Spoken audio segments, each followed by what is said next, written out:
Bom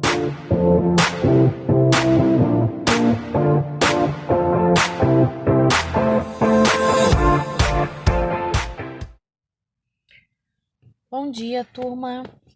Vamos iniciar aqui a nossa apostila. Vamos trabalhar hoje, né? Primeiro vamos relembrar, na verdade, o Simple Present na forma afirmativa, tá? Porque, assim, eu vou dar uma pincelada aqui nessa parte, porque a gente vai verificar hoje a forma interrogativa e a forma negativa do Simple Present.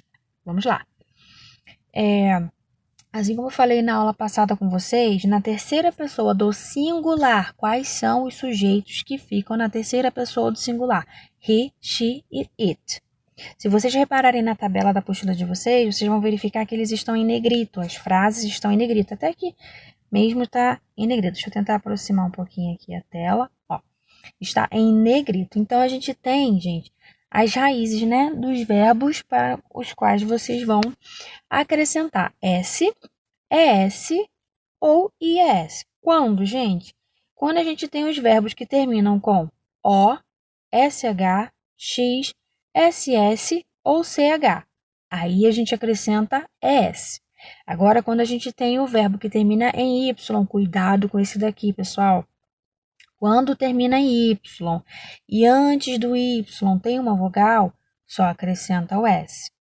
Quando termina em Y e antes do Y tem uma consoante, aí vocês vão tirar o Y e acrescentar o IS. Beleza? Vamos lá. Aqui tem os exercícios, né? Eu vou passando aqui. Pessoal, essa página aqui não mostra, tá? A numeração da página, porque eu estou utilizando a apostila da plataforma da Senec Digital. Mas se eu não me engano, essa página aqui é 8. Deem uma olhada. Não façam ela porque eu quero fazer presencialmente, tá? Então, vamos lá. Vamos para a forma negativa. Lembra, gente, que eu cheguei a comentar com vocês que a forma negativa ou interrogativa a gente precisa utilizar os auxiliares. No Simple Present existem 2 tipos de auxiliar. Quais são? Don't e doesn't, tá? Existe o do e o does. Na negativa, don't, doesn't, ok? Vamos lá. Nós usamos o don't entre o verbo e os sujeitos. I, you, we, they. Gente, passa um marca-texto nessa frase. Nós usamos o don't entre o verbo e os sujeitos. I, you, we e they. I speak English. Eu falo inglês. Agora na forma negativa. I don't speak English. Halsey and Kim don't speak Germany. Então, quando eu tenho o nome de pessoas, lembra que eu também comentei com vocês, se eu tenho um nome de pessoas, eu preciso fazer o quê, gente? Eu tenho que substituir o nome pelo pronome. Se eu tenho o nome de 2 pessoas, Halsey and Kim, aí eu vou substituir por qual? They, eles. Se eu tenho numa frase, I and John don't. I and John don't. Eu e o John. Se sou eu e o John, qual é o pronome? We, ok? Então, se liga nessa questão também de trocas de nomes para os pronomes. Agora, vamos lá. Now, let's look at the third person. Agora, a gente vai ver a terceira pessoa. Gente, também tem regrinhas. He, she, it. Nós usamos doesn't entre o subject e o verb para formar sentenças negativas. Passa também o marca-texto nessa parte. Nós usamos doesn't, tá? Entre o sujeito e o verbo. Gente, vamos lá. Presta bastante atenção aqui na questão dessas frases, porque vocês vão observar o seguinte. Olha ela na frase afirmativa. He speaks. Tem o S no verbo, certo? Porque se trata da terceira pessoa do singular. Mas eu quero colocar essa mesma frase na forma negativa. Se eu quero colocar na forma negativa, o verbo fica normal, não acrescenta nada a ele, e você utiliza o verbo auxiliar, que nesse caso está na forma negativa. Doesn't he? Professora, mas por que eu não utilizo o S ao verbo? Simples, gente. Se eu já tenho o verbo auxiliar, que é o does, mais a partícula not, que a gente fala doesn't he, eu não preciso modificar o verbo. O meu verbo auxiliar, o doesn't, já indica que essa frase está no presente simples. Então, repara que todos os verbos. He doesn't speak. My mom doesn't buy. Tim's new car doesn't go. Nenhum dos verbos modificou por causa do verbo auxiliar does mais o not, que é o doesn't. Ó, note que a letra S, marca da terceira pessoa, não aparece nos verbos e sentenças negativas. Ok? Depois dos auxiliares da forma negativa don't ou doesn't, o verbo aparece no infinitivo. Lembre-se, o infinitive é o verbo antes de conjugarmos ele. Pessoal, lembra que eu falei com vocês na sala da questão do verbo ter o to antes dele? Então, to go, to need, to speak, to live. Isso quer dizer que o verbo está na sua forma do infinitivo, tá? Ele não foi conjugado ainda. Quando eu preciso conjugar o verbo, eu faço o quê? Retiro o to e acabo conjugando ele. Ok? Vamos lá. Exercício, pessoal. Vocês vão utilizar os verbos que estão dentro do parêntese e colocá-los na forma negativa. Lembrando que simple present existem dois auxiliares, don't e doesn't. Beleza, gente?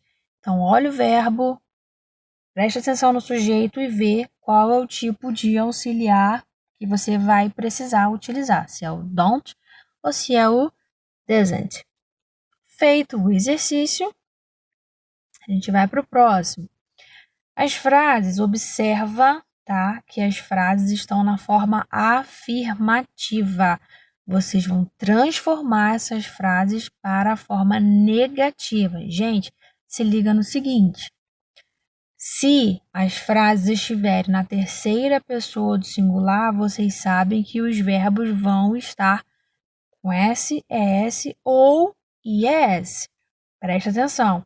Forma negativa, vocês precisam retirar esses S's, tá? Entre aspas, esses S's. Ok? Vamos lá.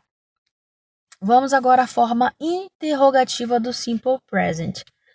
Nós usamos o Simple Present em sua forma interrogativa para perguntar sobre ações e ocorrências frequentes ou esporádicas no presente. Também, gente, vou utilizar, tá, o verbo auxiliar. Aqui ele está sem a partícula not. A gente observou que na forma negativa, o do e o does estão junto à partícula not, que é a partícula de negação de uma frase. Certo? Nesse caso aqui, como a gente vai trabalhar a interrogativa, eu não utilizo a partícula not, então fica do e does. Então, a estrutura é do ou does, sujeito, verbo e o restante da frase. Pessoal, passa aí o marca-texto ou coloquem, né, façam a tradução. O does, ele é utilizado para quem? Terceira pessoa do singular. He, she, it. Então, eu devo utilizar o does para a terceira pessoa do singular, tá? O do para o restante. I, you, we, they. Ok? Exercício. Esse é molezinha, pessoal. Exercício. Observa os sujeitos, tá? De cada frase e coloque o do ou does. Ah, pessoal, uma coisinha que eu esqueci de frisar aqui com vocês. Toda vez que a gente trabalha com formas interrogativas, o verbo auxiliar ele fica onde? Na frente do sujeito. Então, a frase fica: Do you live in a small flat? Do you live in a small flat? Does the train leave at 6? Gente, olha aqui, até nesse exemplo aqui. Does the train? Porque tem o it. Porque o train é como se fosse um objeto, certo? Então, quando eu utilizo um objeto ou nome de um animal, quando eu preciso trocar pelo pronome, eu utilizo o it. Por isso que antes do the train, eu utilizei o does. O exemplo está com does. Does the train leave at 6? Ele vai chegar às 6. Então, o que vocês vão fazer no exercício? Vão acrescentar o do ou does para as questões. Já está tudo certinho, só precisa observar o sujeito e colocar o do ou o does. Certo, pessoal? Mesma coisa vocês vão fazer no exercício 11. Aqui vocês têm as frases na forma afirmativa. Deixa eu ver se estão todas na afirmativa, gente. Exato. Vocês têm as frases na forma afirmativa, tá? Vocês vão precisar passar para a forma interrogativa. Olha bem o exemplo. I like gray. Como que eu passo essa para a forma interrogativa? Primeiro eu preciso observar quem é o sujeito. Encontrei? I, eu. Então, qual é o auxiliar para o I? Do. Do I like gray? Eu gosto de cinza? Então, gente, observa o sujeito para poder utilizar o auxiliar correto, do ou does. Vocês vão fazer esse exercício 11 até a letra V. O exercício 12 a gente já vai deixar para a próxima aula. Ok, pessoal? Qualquer dúvida, pode mandar mensagem pelo chat que vou tentar ao máximo do máximo responder vocês sem demora. Tudo bem, gente? Então, façam os exercícios, dúvidas, deixa lá no chat que eu vou respondendo vocês. Pessoal, até a próxima aula. Aquela página que eu falei com vocês que eu acho que, se eu não me engano, é a página 8. Deixe assim fazer, porque a gente precisa de um dado para poder fazer esse exercício. Beleza? Gente, tenham um bom dia, uma boa semana e até a próxima aula. Tchau, tchau.